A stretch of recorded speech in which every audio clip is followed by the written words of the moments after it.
नमस्कार। Programme 8 PM में एक बार फिर आपका स्वागत है और मैं हूं यशपाल गुप्ता। आज पूर्व गवर्नर जम्मू कश्मीर के सत्यपाल मलिक के यहां सीबीआई ने उनके 30 स्थानों पर छापा मारा है। सत्यपाल मलिक जब जम्मू कश्मीर के गवर्नर थे तो उन्होंने कहा था कि उनके पास संघ के कुछ अधिकारी आए थे और उनसे काम करवाना चाहते थे। कुछ 2 फाइलें थी जिसे क्लियर करना था, उसके लिए 150 करोड़ रुपए की उन्होंने बात रखी थी। वो 150 करोड़ रुपया एक एक फाइल की मुझे रिश्वत दे रहे थे। ये बात उन्होंने बार बार कही, सोशल मीडिया पर कही, बहुत जगह इंटरव्यू किया, वहां भी कही। हर बार वो प्रधानमंत्री मोदी को निशाने पर लेते थे, यहां तक कि पुलवामा के कांड के ऊपर भी वो उंगली उठा रहे थे, लेकिन कभी भी उनके ऊपर कोई एक्शन नहीं हुआ। जब भी वो बात करते थे, चर्चा में आते थे, इंटरव्यू देते थे, सोशल मीडिया में आते थे, तो चर्चा के बाद फिर जो गवर्नमेंट है कभी उन्होंने उसके ऊपर एक्शन नहीं लिया। शायद हो सकता है कि अंतर्गति वो इसकी इंक्वायरी कर रहे हों। उसी सिलसिले में आज उनके घर पे और उनके 30 ठिकानों पर छापे मारे हैं। हालांकि सत्यपाल मलिक ने कहा है कि मैं बीमार हूं, मैं 3-4 दिन से हॉस्पिटल में हूं, घर पे नहीं हूं, फिर भी मुझे तंग किया जा रहा है। और इसके साथ उन्होंने ये भी कहा कि मैं एक किसान हूं और डरने वाला नहीं, क्योंकि हर चीज जब हद से ऊपर हो जाती है तो उसका कोई ना कोई हल निकलता है।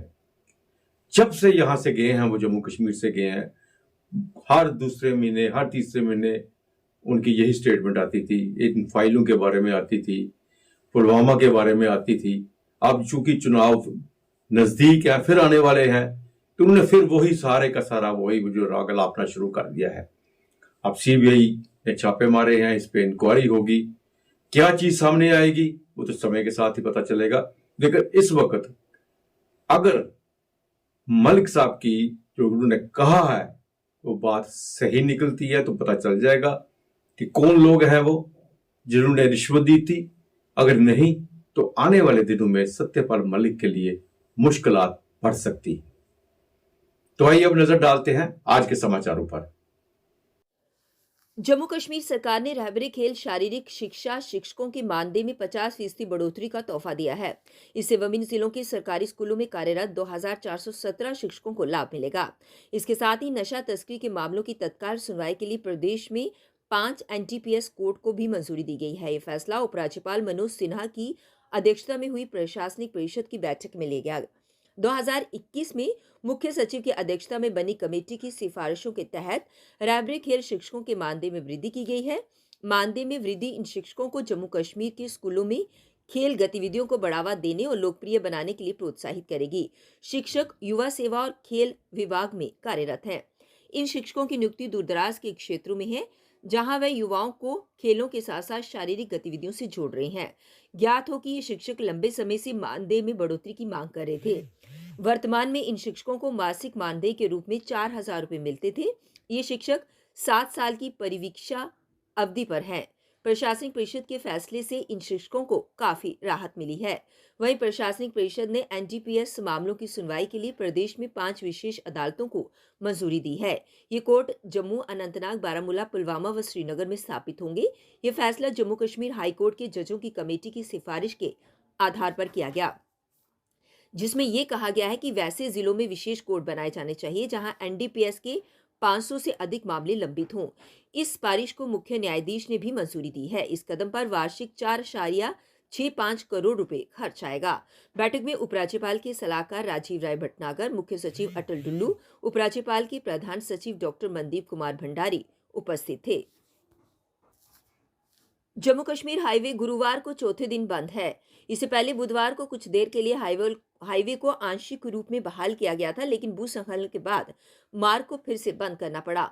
वहीं गुरुवार सुबह रामबन के सीरी इलाके में भूस्खलन की चपेट में आने से एक श्रमिक की मौत हो गई।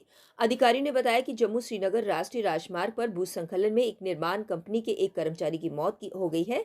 पुलिस अधिकारियों ने बताया कि निर्माण श्रमिक की पहचान उत्तर प्रदेश निवासी देशपाल उम्र 31 साल के रूप में हुई है।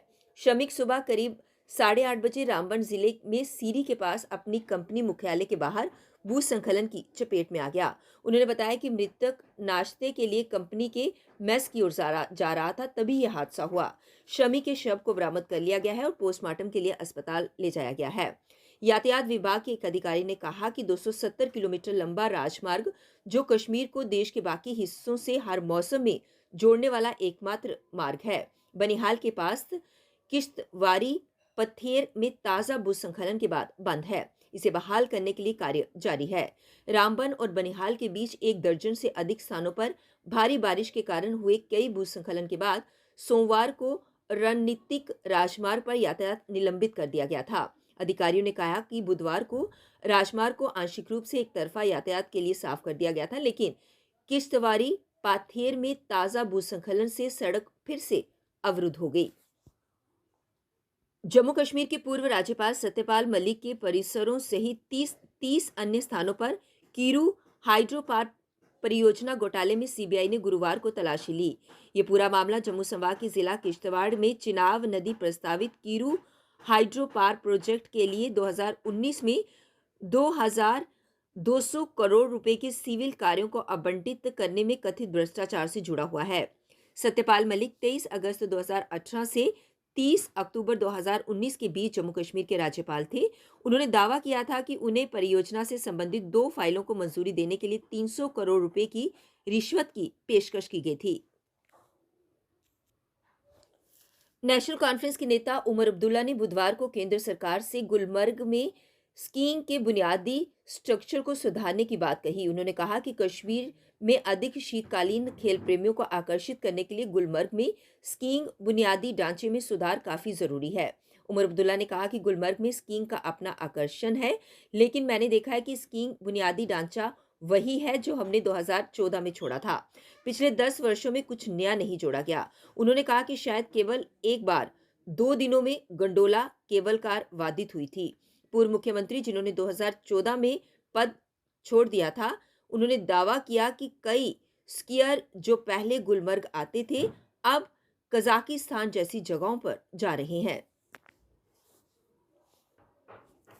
जम्मू कश्मीर में प्रधानमंत्री नरेंद्र मोदी की रैली की कामयाबी से उत्साहित प्रदेश भाजपा अध्यक्ष रविंद्र रैना ने दावा किया है कि इस बार जम्मू के साथ कश्मीर संभाग में भी कमल खिलना तय है। नेशनल कॉन्फ्रेंस के अध्यक्ष फारूक अब्दुल्ला, पीटीपी के वरिष्ठ नेता मुजफ्फर हुसैन बेग जैसे विरोधी दल के नेताओं का पीएम मोदी के विकास को तेजी देने की सराहना करना इसका सबूत है। रैना ने कहा कि पीएम मोदी ने 32,000 करोड़ की विकास परियोजना का लोकार्पण कर प्रदेश में विकास को तेजी दी है और बदले में क्षेत्र के लोग उन्हें लोकसभा चुनाव में भरपूर समर्थन का उपहार देंगे। भाजपा ने बड़े पैमाने पर सरकार की उपलब्धियों को लेकर आम जनता के बीच जाने की तैयारियों में जुट गई है।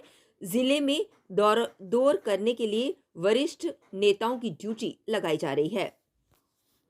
को देखते हुए फिलहाल तो भारतीय जनता पार्टी जम्मू कश्मीर की 5 लोकसभा सीटों और लद्दाख की जो पार्लियामेंट की सीट है उसकी जबरदस्त तैयारी में है। अपने दम पर हम चुनाव लड़ेंगे और जम्मू कश्मीर की आवाम की सपोर्ट से, गरीबों, मस्कीनों, मजलूमों, ज़ईफों की सपोर्ट से बीजेपी की जबरदस्त जीत होगी।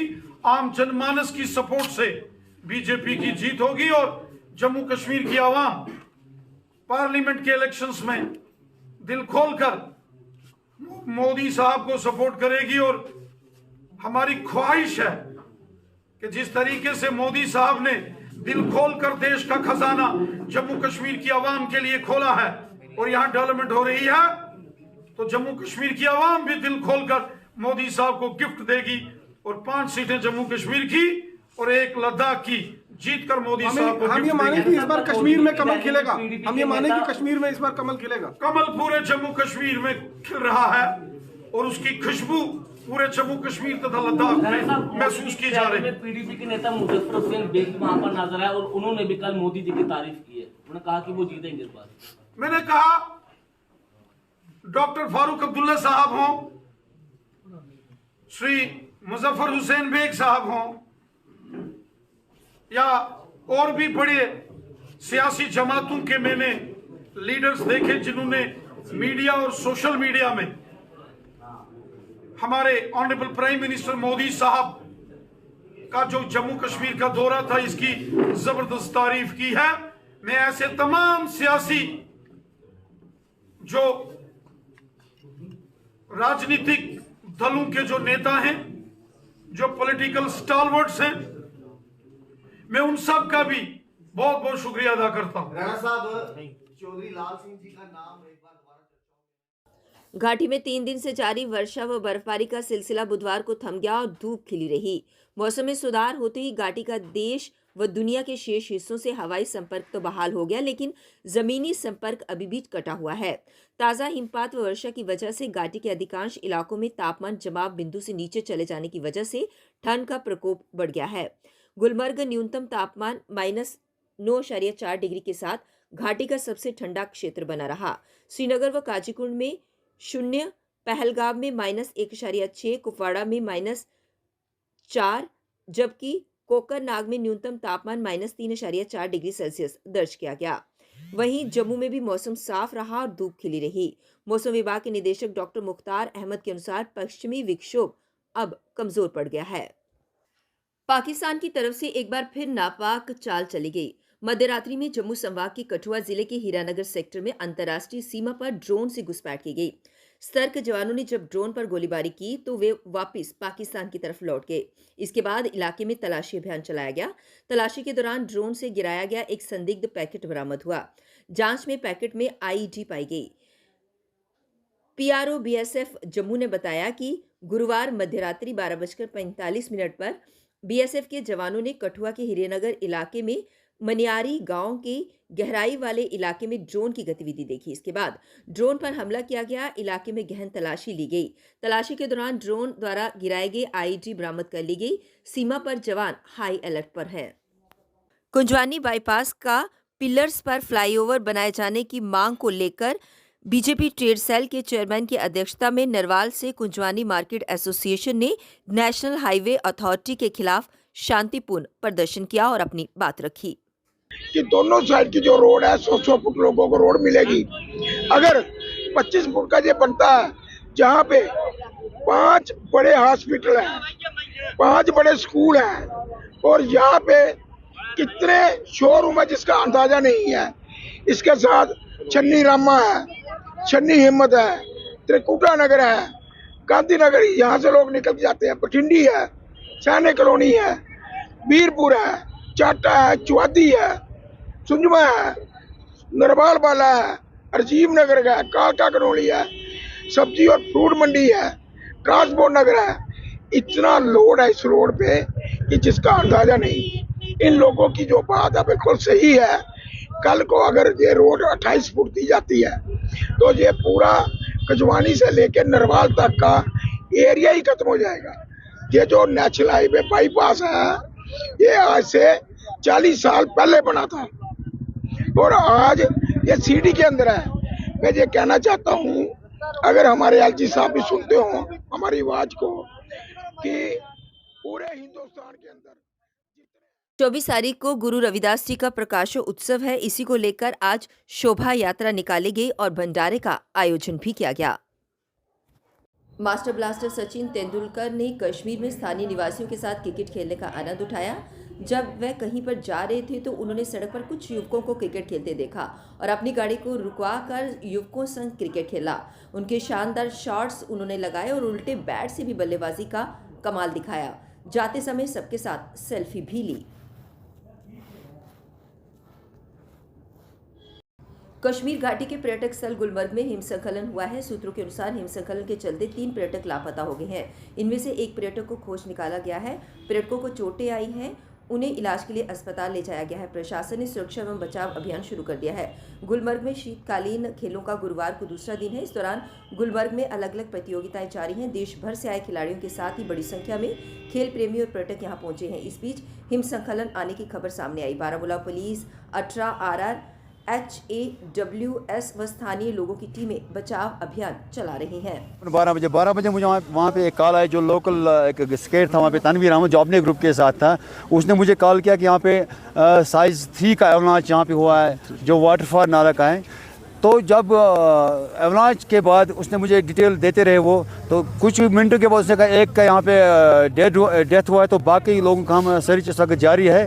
तो उसके बाद उन्होंने 4-5 लोगों को सर्च जो निकाला, जिंदा निकाला है। तो अभी वहाँ पे लोकल स्केर्स है, वहाँ पे सर्च ऑपरेशन जारी है। तो जब भी मेरे पास और कोई डिटेल आएंगे तो मैं आप लोगों से वो शेयर जरूर करूँ। अभी हम रेस्क्यू ऑपरेशन में जुट चुके हैं, तो अभी हमें और कुछ भी और बाकी काम भी करने हैं। तो बाकी जो भी Shyamlal Gupta, chairman NGO anti crime bureau ने आज प्रेस कॉन्फ्रेंस को संबोधित किया, जिसमें उन्होंने एक्साइज डिपार्टमेंट को अपने सवालों के घेरे में लिया। उन्होंने कहा कि जम्मू कश्मीर में जो पहले ऑर्डर आया था कि शराब की दुकानें 500 मीटर की दूरी पर होंगी, और उसके बाद 200 मीटर कर दी गई, और उसके बाद 100 मीटर, और अब 50 मीटर के दायरे के बाहर की बात की जा रही है। उन्होंने कहा कि ये सरासर गलत है और इस ऑर्डर को वापस लिया जाना चाहिए। इसी को लेकर उन्होंने प्रेस कॉन्फ्रेंस के माध्यम से अधिक जानकारी साझा की। सर, लोग नाखुश हैं, फिर क्यों बढ़ावा दिया जा रहा बार बार शराब की दुकान? नहीं, शराब की दुकानें जो रेवेन्यू के लिए ही होती हैं, मैं इस चीज को भी मानता हूं कि सरकार को रेवेन्यू जाता है, चाहे लोगों का भविष्य बर्बाद हो जाए। ये तो गवर्नमेंट को देखना चाहिए। हम की बात करें, जम्मू और बिश्नाह की बात भी करूंगा इसमें सर। स्कूल है गवर्नमेंट बिल्कुल साथ में, जो शराब की दुकानें खोली गई हैं उस पर क्या कहेंगे? बिल्कुल, मैं यही कहूंगा कि अभी बिश्नाह में ही क्षेत्र में देखा जाए अगर, तो जो वाइन की शॉपें हैं वो बिल्कुल नजदीक हैं, मंदिरों के साथ नजदीक हैं, एजुकेशन सेक्टर के पास हैं और हेल्थ सेक्टरों के पास हैं। इन चीजों से मतलब बाहर रखा जाए, इनको 50 मीटर के दायरे से बाहर रखना चाहिए। मेरी यही रिक्वेस्ट है कि बच्चे जो हैं, आने वाला भविष्य हमारा वो खराब ना हो। मैं यही एक्साइज डिपार्टमेंट से प्रार्थना करता हूँ। शराब की दुकानों को लेकर काफी महिलाएं भी रोड पे आई। बिल्कुल ठीक है ना, तो उसमें क्या कहना चाहिए? हम एक्साइज डिपार्टमेंट से यही कहेंगे कि जितना कम हो सके इतनी कम दुकानें खोलें। ये ठीक है, आपको रेवेन्यू आता है, लेकिन कम से कम खोलें। ये हमारी रिक्वेस्ट है एक्साइज डिपार्टमेंट से। Thank you. जय हिंद, जय भारत। कल 8 बजे फिर आपसे भेंट होगी, तब तक इजाजत दीजिए। नमस्कार।